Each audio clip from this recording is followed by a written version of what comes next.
Welcome, everybody, to the Consortium of Universities for Global Health webinar, Tackling the Coronavirus-19 Pandemic, the COVID-19 Pandemic, Experiences from Asia. I'm Dr. Keith Martin, the Executive Director of the Consortium of Universities for Global Health, based here in Washington, D.C.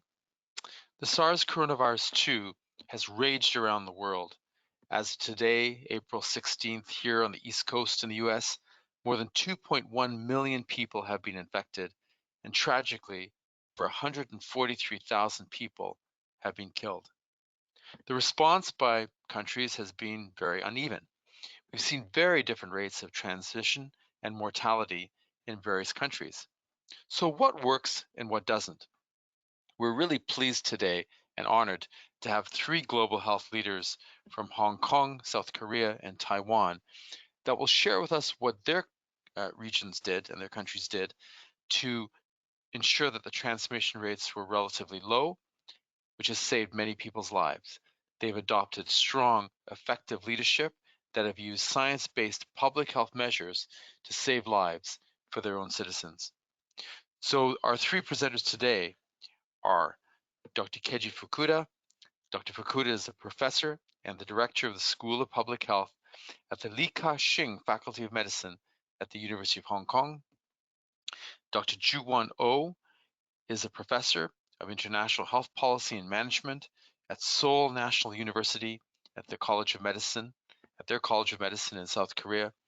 And finally, Dr. Chang-Chuan Chan is the Dean of the College of Public Health at National Taiwan University in Taiwan.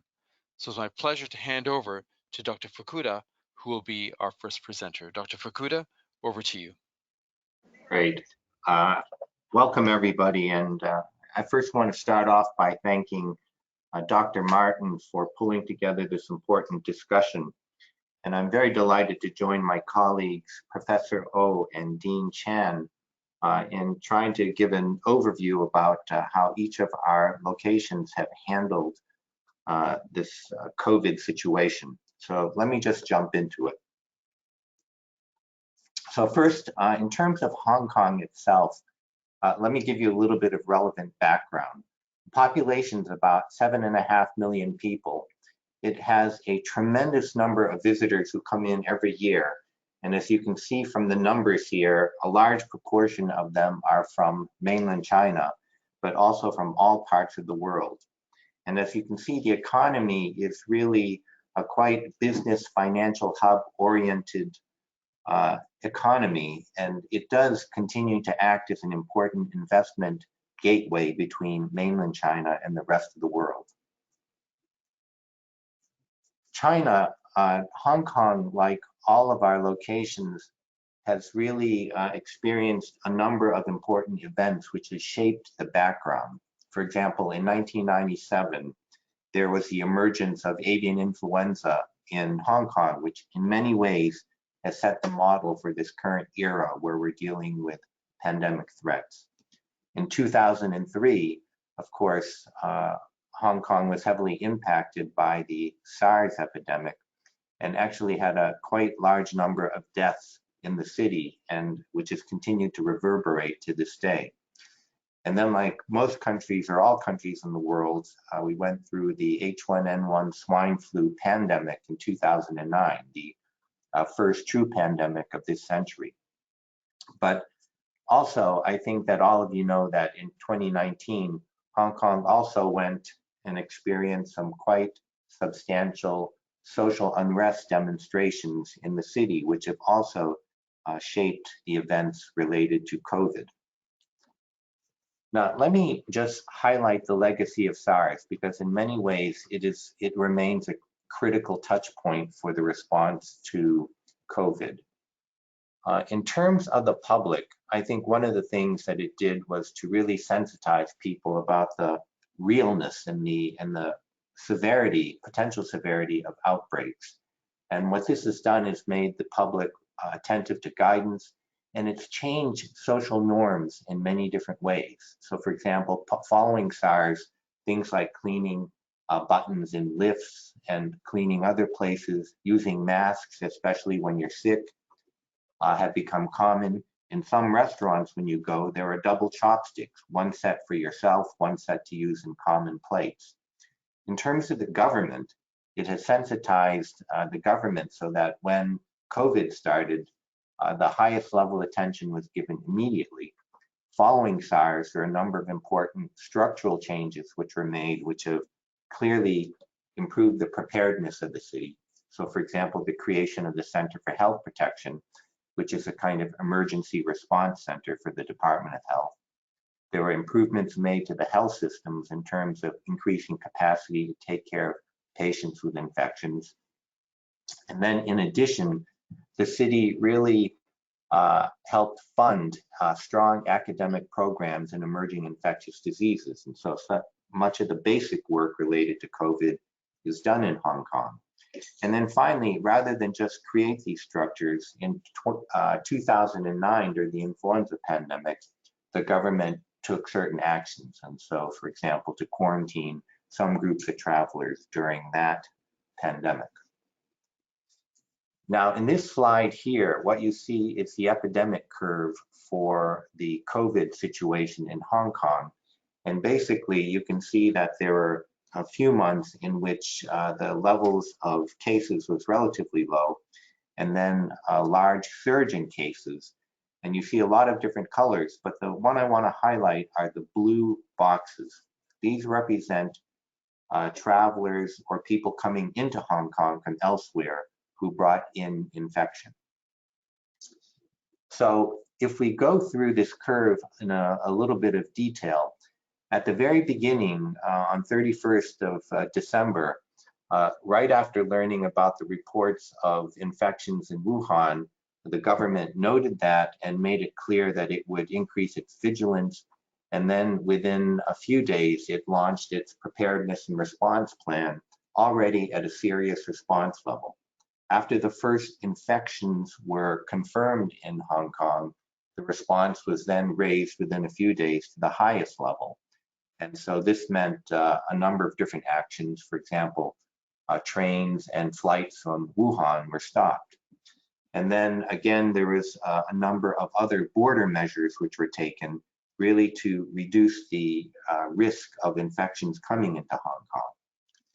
If we then go into the next period of time in which you have both some imported infections coming in, as well as some local transmission, there continued to be a number of different actions related to the border, so increasing border control, and then increasing use of quarantine for all people coming into Hong Kong.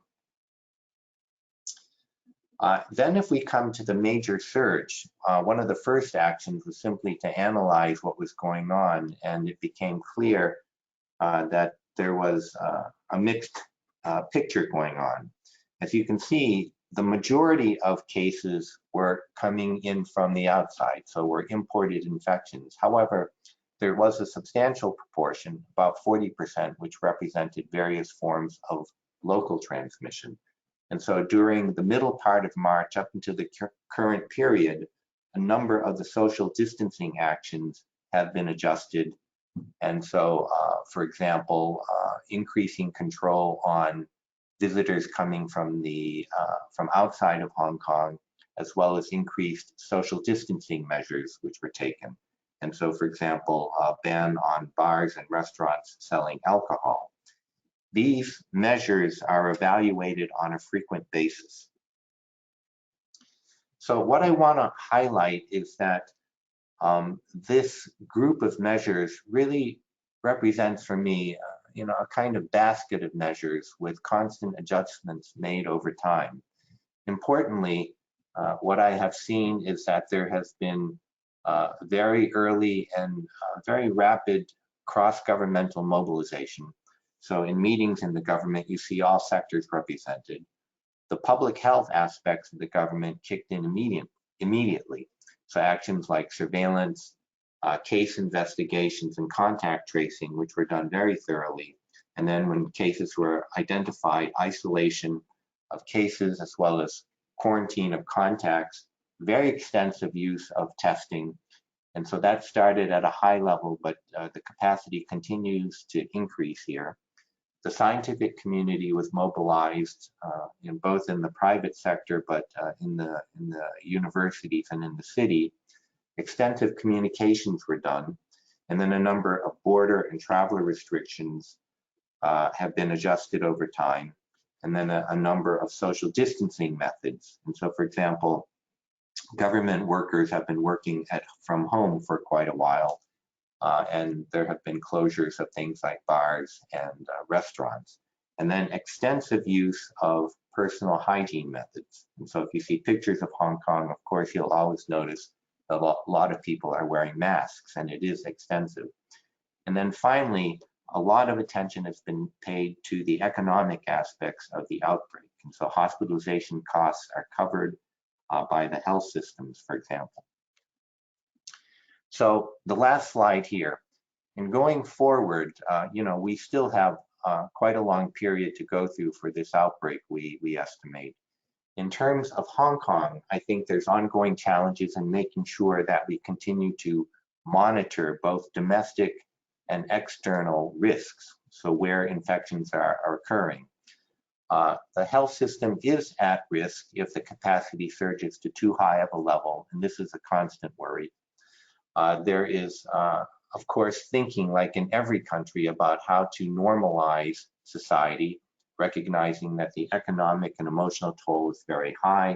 On the other hand, we don't want to lose previous investments and go back into a period of uncontrolled infections. And so this is going to require tailoring of domestic and border measures. And then, of course, in the background is concern about whether social unrest manifests itself. But these challenges are not just Hong Kong alone. The last point I want to make is one of the enduring lessons of dealing with global outbreaks and pandemics is that the recognition that no country can deal with the large outbreaks themselves. This was recognized in the 19th century, the adoption of the international sanitary regulations. This has been recognized in the 20th century with the adoption and the development of ideas such as the global health security as a concept, which is adopted by the World Health Assembly. And then the implementation of this idea at the global level in terms of the revision and the adoption of the international health regulations. And then finally, groupings of countries taking this forward to act upon it, such as the development of the Global Health Security Agenda in 2014. I see this solidarity as an extremely important aspect if we're going to deal with these kinds of issues. So with that as a quick overview, I'd now like to turn it over to Professor O for his observations. Thank you. Thank you so much for having me today. I'm very honored to introduce the South Korean national response, which was done by tireless effort of the KCDC and governmental officers, and also very good adherence to that government from the citizens. So our epidemic goes to these 5 phases. The 0 phases means there is no cases in Korea. However, China epidemic was known. Then this is special meaning to us Korean.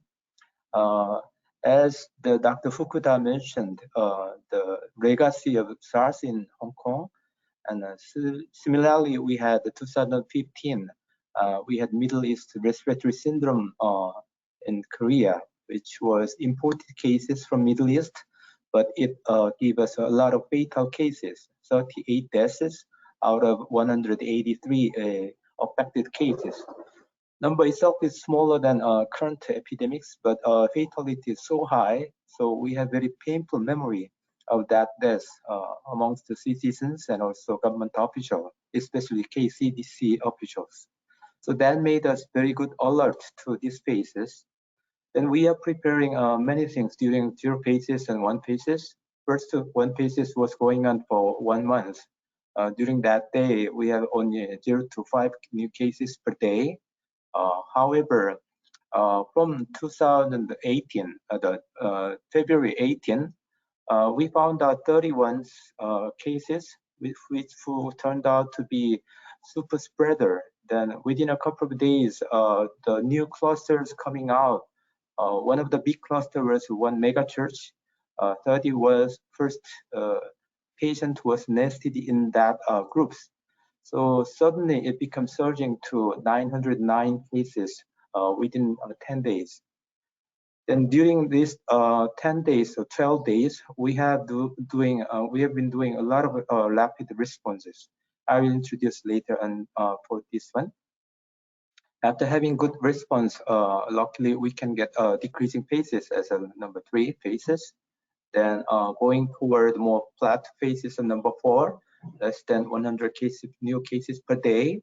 And then finally, last 1 month was lower than last 2 weeks was lower than 50 cases. Yesterday was 25 new cases, so it's much more closing to ending phases, hopefully. So left side shows 100 days of accumulative cases. Then you can see the center, the light center, that is a Daegu city, the big epicenter in Korea. Almost 50% of cases was coming out from this city, especially more than 50%, and then majority of that population was coming from that mega church members, mega spreading. Then light side shows last 1 week new cases. As you can see, there are no more, the very few number of districts showing more than 10 cases now. If we compare this result with other affected countries such as Italy, Spain, and US, then you can see the green line very flattened early time. Then in terms of death cases, in terms of new cases, both are flattened quite well. If you see the phase by phases, the 0 phases and first 1 phases, we have developed very quickly a national response protocol. Then during this time, we are applying special quarantine to the incoming traveler from Wuhan, China, but we didn't block that. Then also phase 1, we established rapidly diagnostic capacity, especially diagnostic kit invention was done in January 17. That's quite early phases. There are no cases there, but KCDC met diagnostic test expert to develop this diagnostic capacity. Then rapid approval by FDA was done during the phase 1. So we are very much ready during this broad cases phases in terms of diagnostic capacity building. Then unfortunately, February 18, we facing becoming the surging phases, phase 2. So during this phase 2, we did rapid system transformation, especially for the Daegu epicenter, because that area struck a lot of big numbers coming out every day. So we prepared 2 big changes. One is treatment system redesign, and the other is prevention system redesign. During this period, February 23, the highest level, the 4th level of epidemic crisis was declared. Then after this declaration, the leading person became the prime minister. So the so high level leading was coming from these early phases. So for the treatment system redesign, we got informed from the Wuhan, China case mix, the severity mix, that tells us in advance the 5% of cases will be critically ill, then 10 to 15% will be severely ill that need ICU. So that we prepared that ICU and then special ICU for these 2 groups in advance by making 1 or 2 big hospitals into the specially designated hospital for COVID. And also we separate the COVID hospital from non-COVID hospital in these Daegu epicenter areas. Then also we knew that 80% will be mild to moderately ill patient.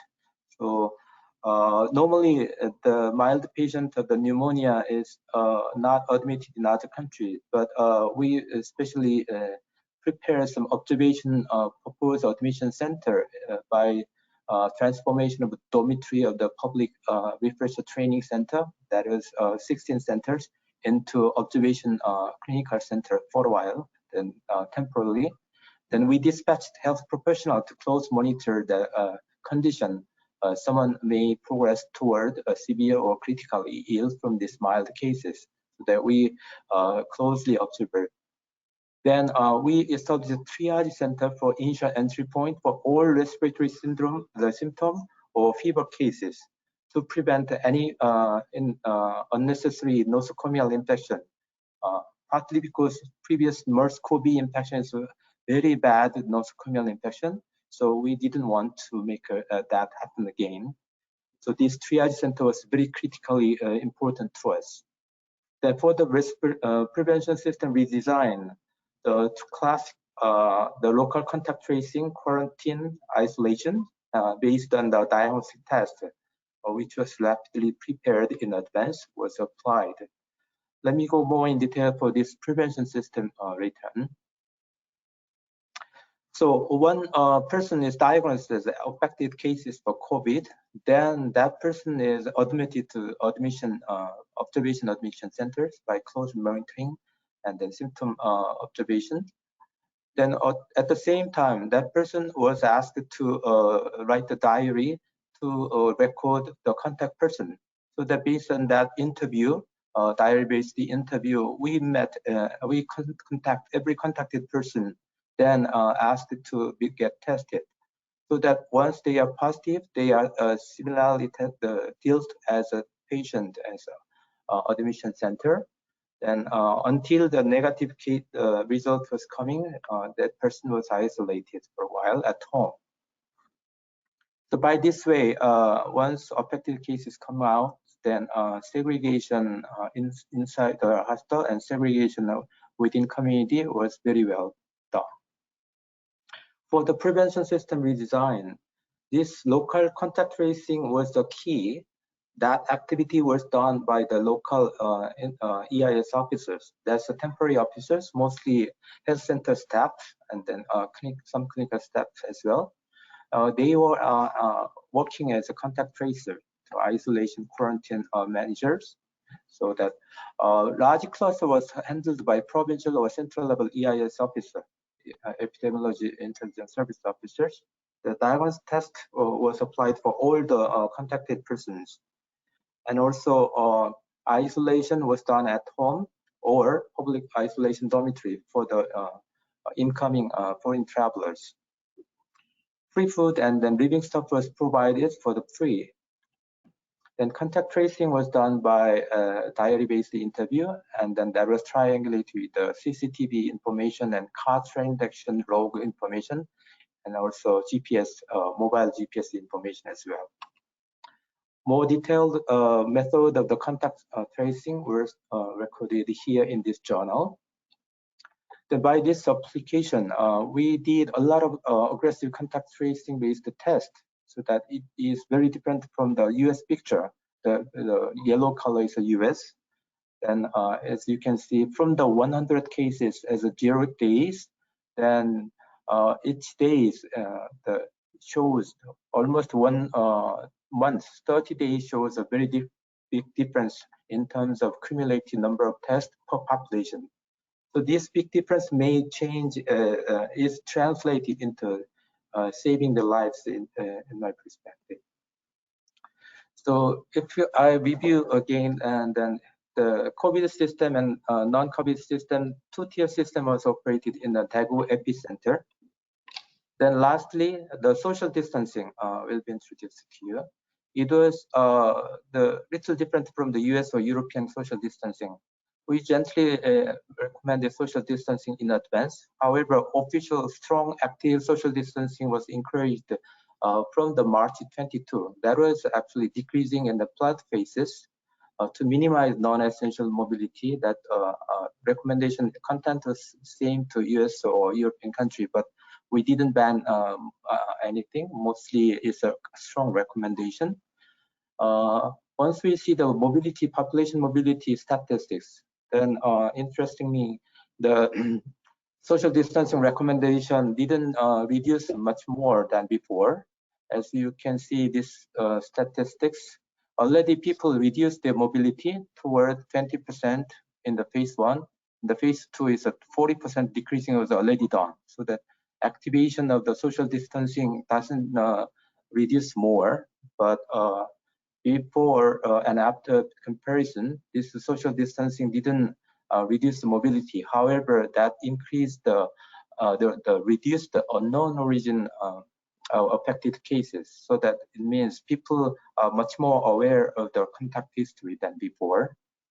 Lastly, our COVID patient was treated as a free. So previously in National Health Insurance covered services was co-paid by the patient in some sense. However, in these COVID cases, no co-payment was done. All the co-payment was also covered by tax money again, so that completely covered by society. So this is the last slide for transfer lessons for the affected country. Maybe we technically we did very well about the aggressive technical response in terms of contact tracing, quarantine, and testing in terms of public health measure. In terms of clinical treatment measure, the triage-based close monitoring and the nosocomial infection prevention was done very well. And second point might be prompt and the steady government actions. That is one of the secret of success. Then third one might be trust between government and the citizen. So that was based on the transparent risk communication and public engagement, I think. And probably almost all the countries have this one, proactive health professionals voluntary sacrifice. That was key. Thank you so much. Let me pass to the Dean Chan. Thank you, Dr. O. And it's my pleasure to be in this webinars, and thank you for CUG to organize this excellent occasion for us to share with you. And now I want to share with you Taiwan's response to COVID-19 outbreaks so far. And this is epic curve over the 3.5 months in Taiwan. I separate into local cases and the cases related to travel. As you can see, the majority of our cases are travel related. And over the 3.5 months, we have kept the local cases below 10. And some of the days we have the 0. So you can see from this trend that travel related is very important, and it is the same phenomenon as Hong Kong, that because we are a place has a lot of visitors. And how our government and our society responds to this outbreak. And I show you this slide with 4 different kind of measures: border control, digital tracing, social distancing, and self-protections. And it has to go back to December 31st. I personally got a phone call from Vice Premier of Taiwan, who is Dr. Chen Qimai, and he had a master's degree of public health from our college. So he asked me to help him to verify the reports from Wuhan and Hong Kong related to the first few cases of mysterious pneumonias reported in the web and in the newspaper. And very quickly, after I searching all the information I could, and we came to a conclusion, this would be something new happening, so we have to take actions. So from the beginning, Taiwan has adopted the whole of government approach, and the Vice Premier is a very important person to coordinate a lot of things. So we had this first on board fever checking of all the flights from Wuhan. Then later on, we over the 2 weeks, we elevated the warning of travel from Wuhan from level 1 to level 3. So this border control is actually very important, and we established the central epidemic command centers as early as January 20th. That means that the Minister of Health set up command centers to do a daily job from then on. And we later banned the entries of Wuhan residents on January 23rd, and also restricts the international traffic of some of our citizens, so both inbound and outbound. And so this is the way we started. And on top of that, from the beginning, we know from the SARS outbreak, we have to prepare the masks because there will be a panic of masks wearing, even though before that there's some customs of wearing masks already, but I think that we predict quite well, but the amount in the beginning is not enough. So the whole January and February, we went through all these mask wearing preferences, and looking back, it's actually a very good awareness campaign that keep people alert of this outbreak. And if you compare it to the WHO guidelines, that's WHO actually in the whole month of January, they did not advise of any travels bans or advices. So that's quite different. So in the second month, we have this border control strengthening and extending to the whole China. And we started doing these digital tracings by using a lot of information technology, our national health cards. And that is very important to identify, isolate the cases, and that's very important things to control the local transmissions. And one example is the Diamond Princess disembarked in Taiwan for 1 day, so we can do that in 1 day to track 620 potential contacts of with this visitors. So that's make the government more confidence of identify all possible contacts in Taiwan.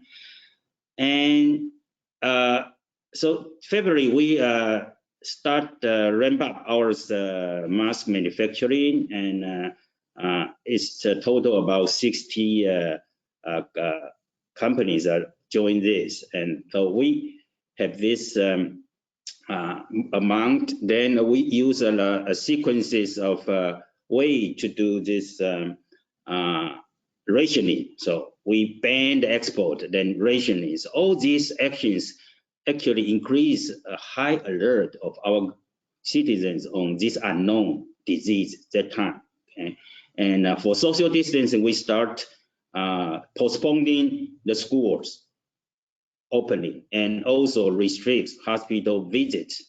And this is very important. At the end of the month, we have the most important festivals in Taiwan. It's a Matu pilgrims. It's a religious pilgrims, attract millions of people for almost 3 weeks. So it's a very big tensions, and so we use this evidence base to convince the organizers to postpone, and that's a success of this mass gathering control for these diseases. Then enter into this March until now, you know, that's starting to have this social distancing coming in, and also because the returns of Taiwanese students and visitors and businessmen from Europe and US. So we need to have this epidemic prevention transport service from the airports. I think that's also very important because we don't want to lose track of them from their arrivals. So this kind of transportation systems make sure we can have all these people who has to be quarantined for 14 days will actually be in their homes or in the hotels. So this border control strategies tightens over the days. And we also later enforce this mobile phone-based electronics fence, try to even increase the compliance of quarantine from like 95% to almost 99%, and start recommending some this mass gathering among the people who are allowed, and also start to issue social distance guideline for outdoors 1 meters or indoors 1.5 meters.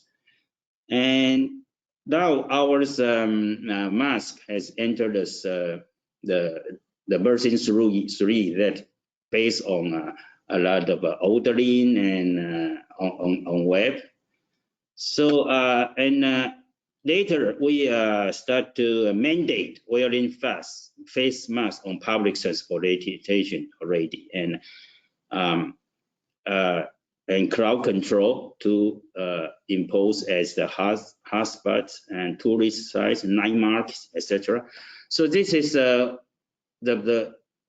100 days history of Taiwan and so far. And this is just one example you can see from this map that we can track the visitors' whereabouts in 1 day, and track all this one and use SMS to send a message to the citizens that this information that they possible contact some of the visitors.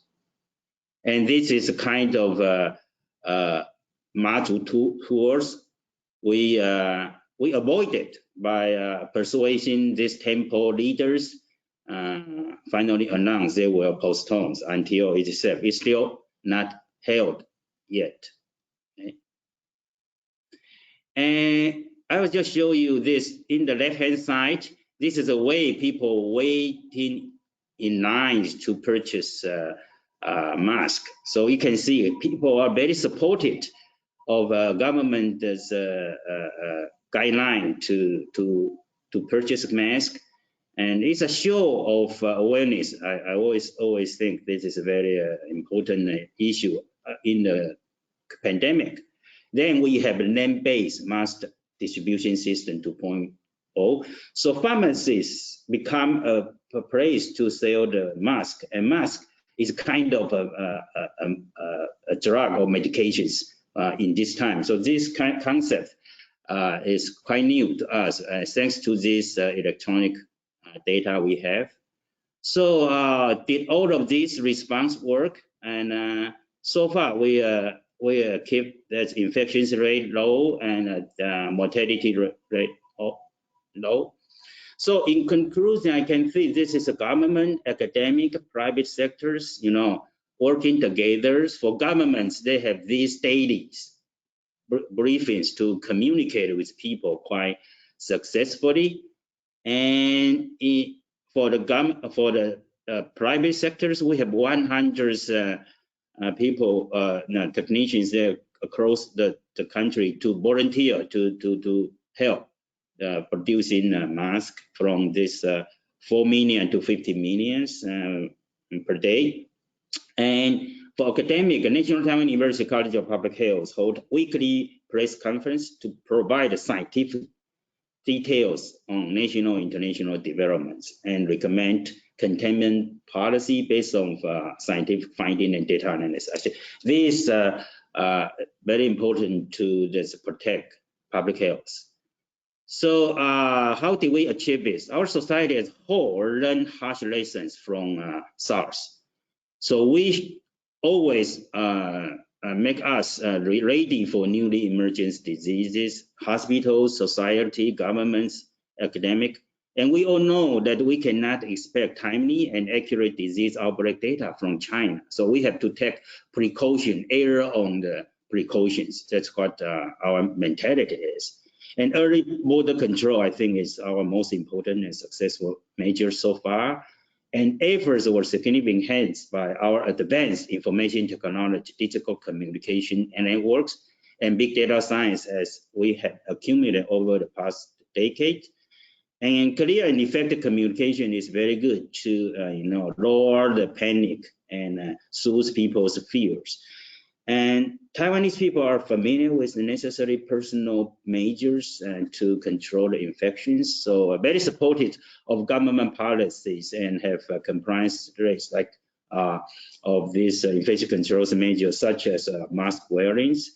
And lastly, I think the single payers and national health insurance systems enables us to mobilize the healthcare resource of the entire country during the outbreak. It is still mobilized, and that's very important. So with this, we are happy to have the first inning of the ball game in the world, and it's also the first inning of our pandemic. We have a long way to go, so we are still very high alert, and we know we have more challenges that we have not faced before, and the Korea and Hong Kong has a lot of things we can learn from them. So thank you for this time and sharing with you the Taiwanese experience of dealing with this COVID-19 outbreak. And I pass my talk to Keith. Wonderful. Thank you very much, Dean Chan and Professor Oh and Dr. Fukuda. So we're going to get into questions now, and we have quite a few that have come in. So for those of you that are online, please feel free to send questions for our presenters, and we'll get to as many of them as possible. So the first one is for you, Dr. Oh, and it's from Melanie, and she said that South Korea is seeing a surge in reinfection. Is there a plan to prevent reinfection? And is the country have a plan to address reinfection cases? Yep. There are more than 100 reinfection cases came out. That means a lot. So currently there are some person are having symptoms. However, not critical symptom yet. But one very critical scenario is this means it means no immunity can come out, unlike to other viral infection, which gives immunity after recovery. Then this means too serious, so that immunity-based herd immunity and then herd immunity-based seizing might be not happening. That's the most worst cases. So we are still investigating this reinfection cases, reactivation or some diagnosis issues. What's going on will be announced by the government. Thank you very much, Dr. Oh. Dr. Fukuda, there's a question here with regard to treatment protocols, and the the person asking would like to know what are the treatment protocols that are being used in Hong Kong to treat COVID-19 patients? Thanks for the question. I think like in most places, much of the care has been supportive care. And so again, using standard medical practices to address people who have respiratory disease or respiratory compromise. There are no approved drugs right now for treating patients with COVID, but there are protocols and studies going on, for example, looking at uses of combinations of, say, Kaletra with interferon and so on. But again, I want to stress that right now, everybody is looking for approved medications, and the trials to determine those are still underway. Thank you. Great. Thank you, Dr. Fukuda.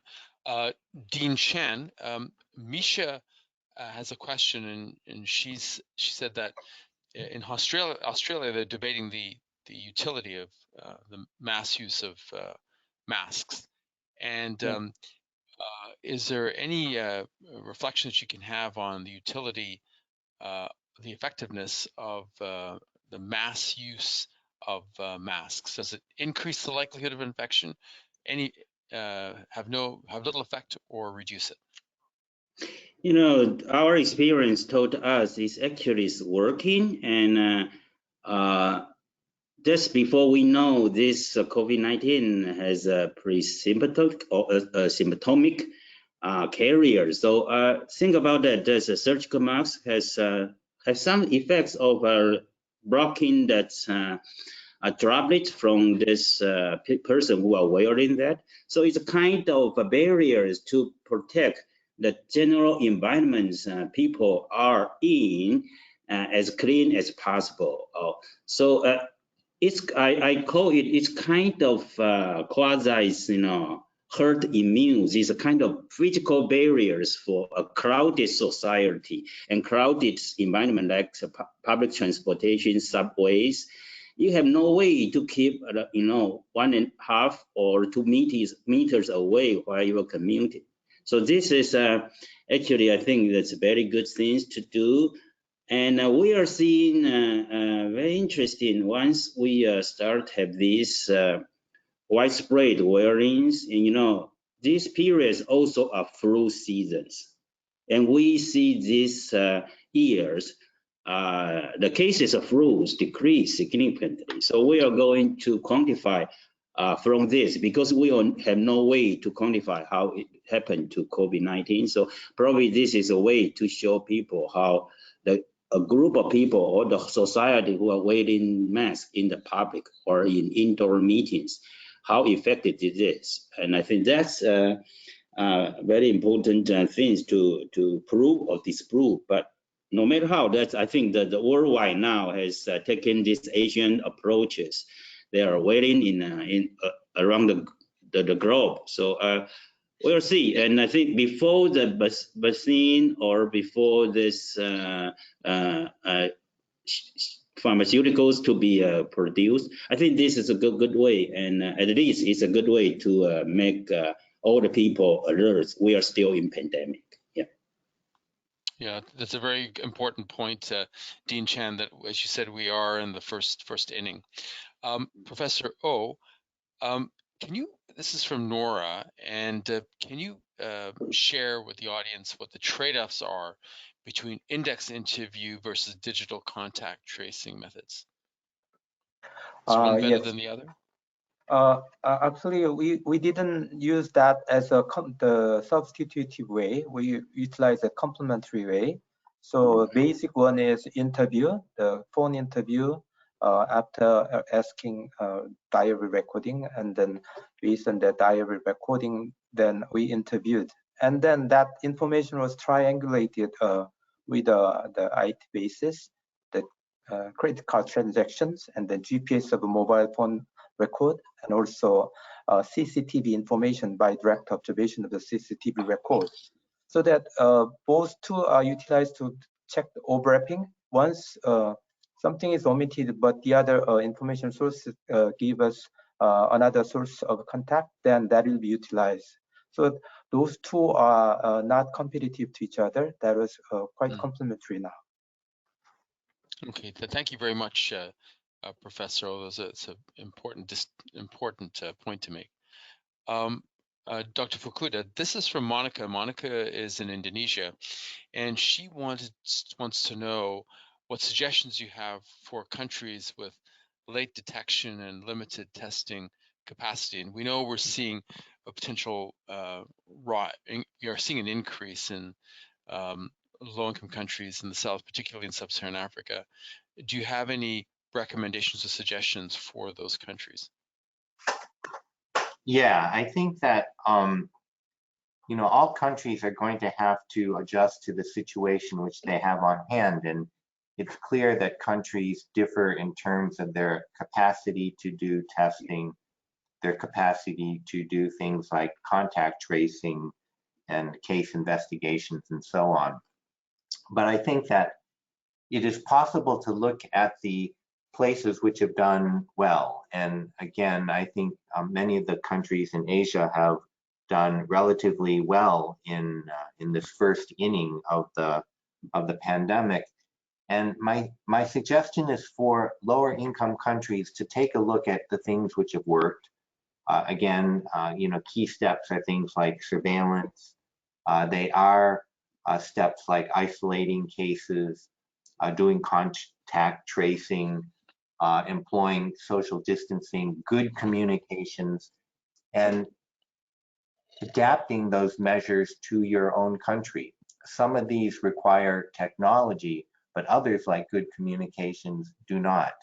Other things like contact tracing and isolation of cases can be done within most settings, given the action plans to carry them out. And so you really have to adapt to what you can do. But I think the basics of what is helpful are visible to everybody. And so adapt it to your country. Over. Great, thanks, Dr. Hu. I think all three of the presenters today all really outlined the importance of having a strong public health system, which you all have and have utilized so effectively. Srikanth is as a question with regard to the U.S. government's plan to suspend funding for the WHO, but I'm going to respond to that, Srikanth. I would encourage you to take a look at CUGH's website. Our executive and myself, we sent a letter to every congressperson in the United States asking them to assert their power to reverse that decision from the White House, to fund the WHO fully, and in fact, we like that funds to expand, to strengthen the Director General's capacity to manage the budgets within the WHO, and to have the power and control that the Director General should have over the WHO's budgets, priorities, and policies. So to know that we as an organization have done that very clearly and are working hard to reverse that terrible decision on the part of President Trump to sever the funds of the WHO from the US. Dr. Chan, this question is for you, and it's concerning privacy regarding contact tracing and restriction through mandated isolation. Was that a problem at all in terms of, from the citizens' perspective, about contact tracing and asking people to engage in mandated isolation? Yeah, it's an issue, and we learned it from SARS. So in our country, we have this infection control laws mandate, and it allows our government to, in a crisis, they can put the public health first over the private concerns. But still, it's an issue. So any of this data has been used, there's a period so you have to kind of erase it, not use anymore. So that is always issues for democracies, and we treasure personal privacy, freedoms, and etc. But this is pandemic. Actually, is changing the world and changing everybody, and so changing the way we are thinking of what health, safety, and privacy. And as I can perceive from Taiwan's experience so far, the whole society actually are willing to sacrifice a little bit of privacy and try to to get a sense of security in this crisis. And I am not sure how far can we go, and but I'm sure that our government is very sensitive to this, and they know that there's borders. But in some instances, you have to make decisions. So we are entering the second phase. A lot of people use the Bluetooth technology, try to in the future to alarm people who are labeling these infected persons, and that's even more intrusive before, and we are not going to use it yet. So I think this is a good topic that we, especially we global health practitioners, has to be very aware of this possibility of privacy and public health interactions. And I have no answers, but so far, if so, the people's behavior there is quite supported, but that will change. That once pandemics, change the curve, and so this is my answers. Thank you very much, Dean Chan. We have two more questions to go before I'll give each of the presenters will take a minute to wrap up. The next one will be for Professor Oh, and then the next question will be for Dr. Fukuda. Professor Oh, access to tests, quality tests, has been a conversation around the world. Can you share with us where South Korea got their tests from? Did you manufacture them yourselves? Yes, regarding diagnostic test, we manufacture them by ourselves. We invented that based on the genome sequence of that virus, which was registered from China in January. Then that was utilized for inventing our own way of diagnostic test. Then left approval definitely in our country basis. Then even scale up to every province and then private and public institute to diagnose within a day. Nowadays, it is within 6 hours, diagnosis result comes out. So the diagnostic test capacity was so high now, so it is now exporting to other affected countries. Thank you, Professor Oh. And Dr. Fukuda, before we go to wrap up from each of the presenters, this question is for you from Sandra, and it's a question being asked around the world and concerns when a country should decide to reopen itself and to get life back to the way it was before the pandemic. Are there parameters that Hong Kong is using to measure as to when they will make that decision as to when to open the country up? Yeah, this is probably the most asked question in every country right now, and I think that in Hong Kong, one, we don't have the idea that it's either you're closed down or you're open, that there's a single peak. I think that we very much have the idea that we are in this for quite a long period of time, and that we're going to expect to see surges in cases over time.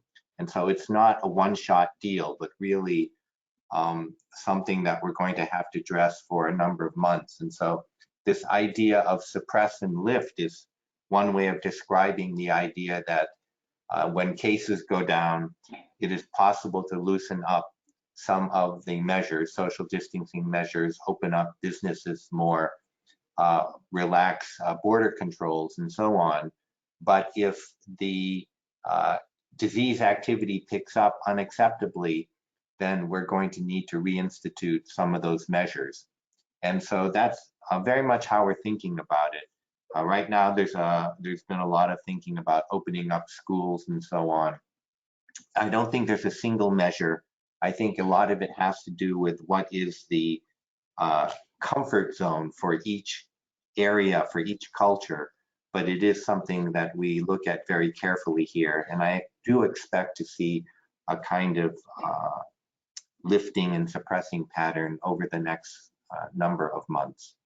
Over. Thank you, Dr. Fukuda. And before I go to Dean Chan, then Professor Oh, and finally to Dr. Fukuda for their final comments, this webinar, like all is being recorded. It will be shared, so everybody who signed up for this webinar will receive a copy of it. It'll also be on CUGH's website, that's cugh.org, and you can receive our weekly COVID-19 newsletter. If you look at our website, it'll be there.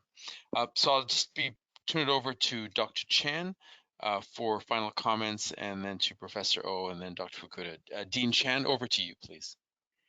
Yeah, it is really a time of solidarity and across country, across all the citizens. If we cannot unite it, it's very difficult to beat this virus. I call for global governments on all sorts of things, the resource, the testing kits, and the futures of pharmaceutical and vaccines. We have to start the discussions concerning these equity problems and the needs of the South. That's better to start earlier, otherwise it will put the vulnerable population and countries in jeopardy. And this should have a global organization to lead, and WHO is still a very important one, and our CUGH can support that. So I call upon all the people that we have to improve international health regulations and improve the way WHO is dealing with pandemic. Yeah. Thank you, Dean. Dean Chen. Professor O? Yep.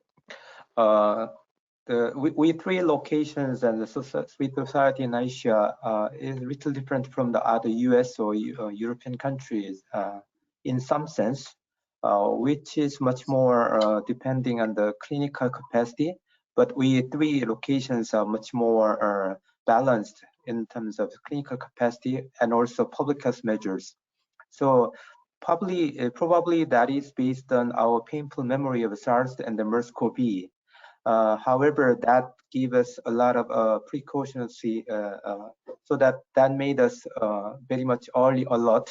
That give government officials and the citizens much more preparation for public health measures. So that's why contact tracing was done very well. In Korea, diagnostic test was coupled much more than the two locations. And that gave us, we three locations have public health measure based better outcome was coming out, I think. So that we three countries may suggest much more importance of public health measure can be an evidence from this location to other affected countries. Thank you, Professor O. Dr. Fukuda? Thanks, Keith. Yeah, I want to make two large points. The first one having to do with what we discussed this morning. I think the common features among all of our locations and the countries that have done well are greater than the differences. And to emphasize what I see as the critical points is that we've all learned from the past and have tried to make changes in terms of preparedness. All of the places have responded early, and the actions that they've implemented have been implemented well. The follow-through has been done, very attentive to details. And so I think that although there are differences, these similarities are really the outstanding features for me. But the second point I want to leave with is the big picture. I think that COVID is really bringing to question many of the things that we've seen in the past. But one of the things which it has also done is completely confirm one of the important lessons from the past. If we look at the history of emerging infectious diseases, and we think about diseases like cholera and yellow fever and smallpox and the emergence of HIV/AIDS and the various pandemics over the 19th, 20th, and 21st century, and then COVID, all of these have just repeatedly told us that none of our countries, none of our locations, nobody can handle these kinds of situations alone. And it points to the reason why we have developed an organization like WHO. WHO does stand at the center of the multilateral global solidarity needed to address these situations if we're going to handle them well. So I want to re-emphasize the point that Keith made earlier. If we are going to handle these situations so we have as little impact as possible, and that's on lives, that's on economies, that's on societies, then we do need to have a coordinated approach which really emphasizes the solidarity of countries.